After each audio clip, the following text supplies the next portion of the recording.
The Biden administration told us that the vaccinated couldn't get it. We know that's not accurate. The Biden administration told us the vaccinated couldn't transmit it. They told us masks worked, and they told us there was no such thing as natural immunity. That seems to me to be, 7 different statements that turned out not to be true that we got from this administration. Again, why not just tell the American people the truth? So I would dispute some of what you just said. In October 2021, CDC released a scientific brief highlighting all of the science that was out there on infection-induced immunity. And I don't know the long list I don't remember all the long list, but there are numerous areas where we have provided science and the science review to provide data to the American people as soon as we had it.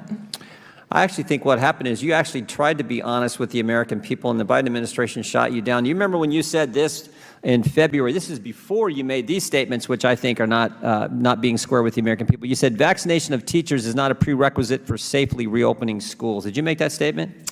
Something to that effect. I can't exactly say the quote, but yeah. Vaccinations of teachers is not a prerequisite for safely reopening schools. I think you made that statement on February 3rd.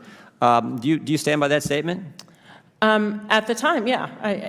We had a week later or 10 days later, we had an operational guidance that demonstrated layered mitigation strategies and that you could safely reopen. Were you speaking as Dr. Walensky, or were you speaking as Dr. Walensky, head of the CDC? I have said that while I've been in front of Congress and the media in press conferences, during my tenure as CDC director, I've been speaking as the CDC director.